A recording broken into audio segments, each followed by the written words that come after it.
Fala galera, como que vocês estão? Como que vocês se encontram?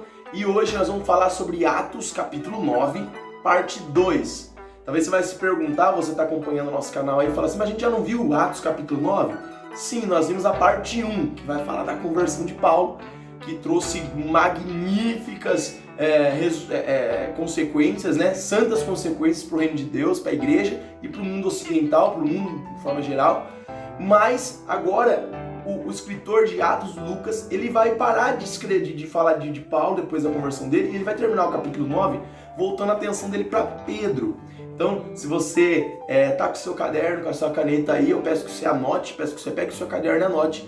Nós vamos para Atos capítulo 9, parte 2. A gente vai ler do versículo 32 em diante até acabar o capítulo 9. Então, eu vou explicar para você Atos capítulo 9, parte 2. Parte 1, a conversão de Saulo. Saulo é convertido, Saulo é pego por Jesus. Parte 2, ele volta a sua atenção para Pedro e vai apresentar duas curas que aconteceram nesse período, situações importantes para a gente analisar. Então vai lá. Após relatar a conversão de Paulo, Lucas volta a sua atenção para Pedro. No começo da perseguição da igreja, os apóstolos julgaram prudentes permanecer em Jerusalém. Mas agora, com a igreja desfrutando de um tempo de paz, sentiram-se livres para deixar a cidade. É dessa forma que Pedro inicia seu ministério itinerante, pregando o evangelho e visitando os santos. No texto em apreço, vemos Pedro participando de 3 milagres: a cura de Enéas, a ressurreição de Dorcas e a proclamação da mensagem, depois no capítulo 10, a Cornélio e a sua casa. Nós vamos, nesse vídeo aqui, só analisar a cura de Enéas e a ressurreição da moça chamada Dorcas, tá bom? Então vamos lá. A cura de Enéas, um paralítico que havia 8 anos que jazia de cama, foi algo maravilhoso. Pedro disse: Enéas, Jesus Cristo te cura, levanta-te, arruma o teu leito. E ele imediatamente se levantou. Atos capítulo 9, versículo 34. De maneira ainda mais nítida que a cura do mendigo aleijado em Atos 3, Jesus é aqui imediatamente destacado como verdadeiro e único doador de cura. Pela autoridade do seu nome, o Cristo ressurreto estabeleceu Enéas completamente. A cura foi instantânea. O homem conseguiu levantar e arrumar sua cama. Tornou-se um milagre ambulante, pois todos aqueles que viram esse fato extraordinário em Lídia e Sarona converteram-se ao Senhor. Lídia e Sarona eram as duas cidades que estavam envoltas nesse homem chamado Enéas, né? Ele residia ali naquela região, e eles ficaram sabendo das notícias desse paralítico que há 8 anos estava de cama. No nome de Jesus, Pedro havia curado. No trecho de Atos 9, do 36 ao 43, registra outro milagre extraordinário: a ressurreição de Dorcas.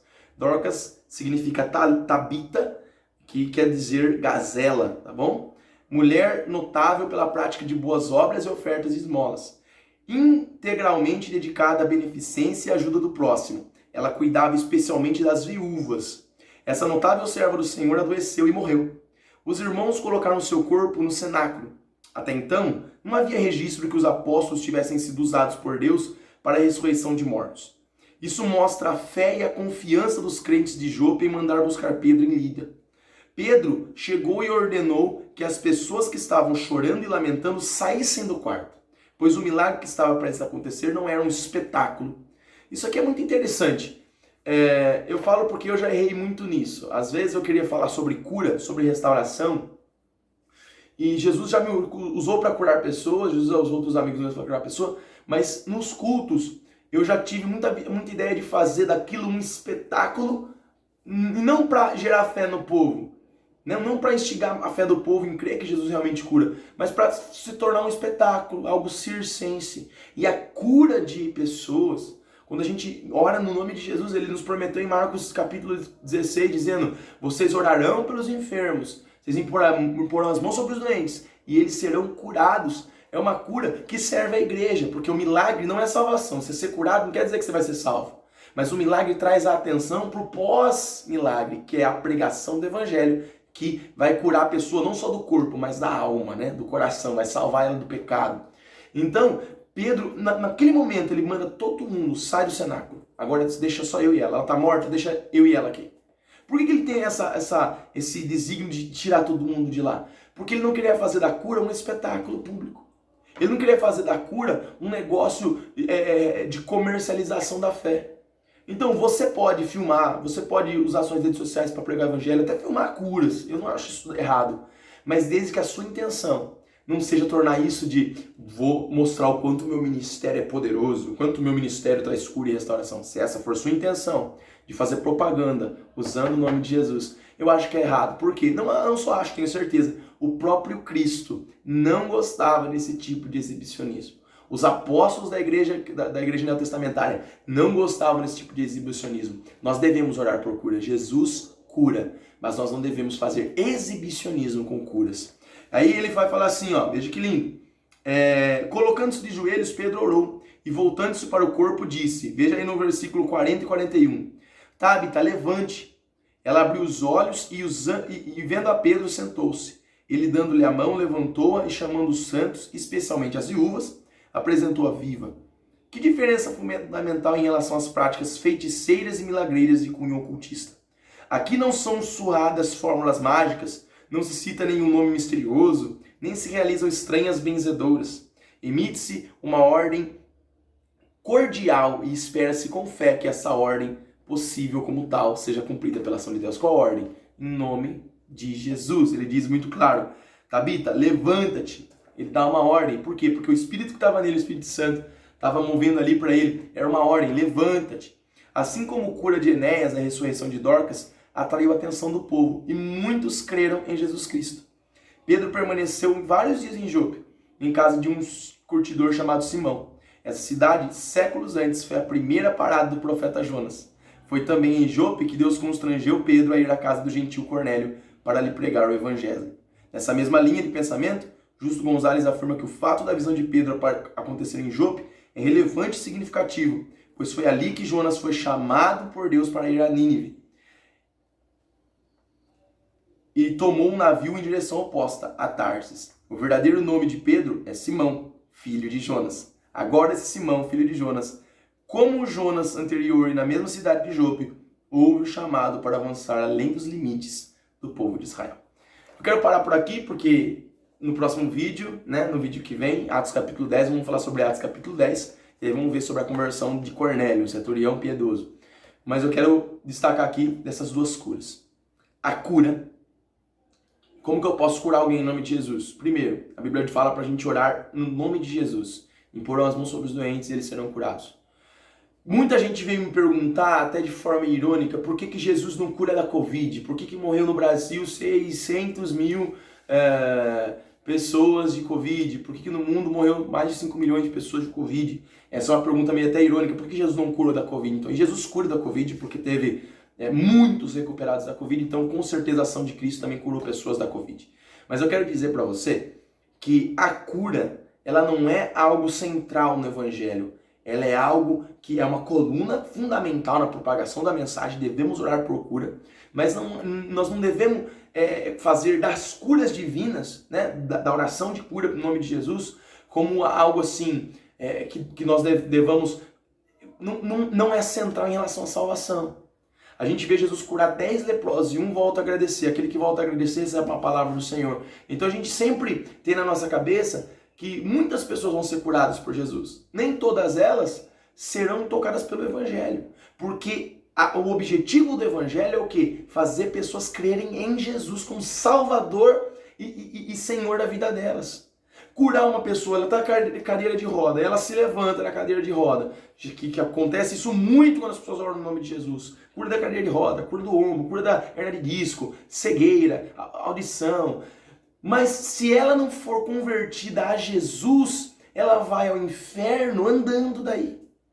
Ela vai viver uma vida, saiu da cadeira de roda, Jesus a curou, mas ela precisa ser tocada no coração, na alma. Então a cura é uma estratégia que Deus tem, que são sinais, as maravilhas, para trazer atenção para quem? Para o cara que vai pregar Cristo. A Bíblia fala assim, como eles vão crer se não há quem pregue?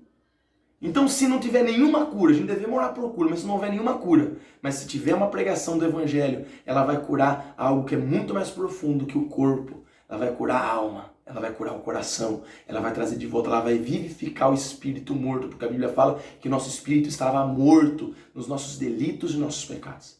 Então, a cura ela deve ter esse foco. Senhor, eu quero orar por curas hoje, mas para que essa pessoa seja curada e ela escute que esse Jesus que curou ela, ele quer curar algo mais profundo na vida dela.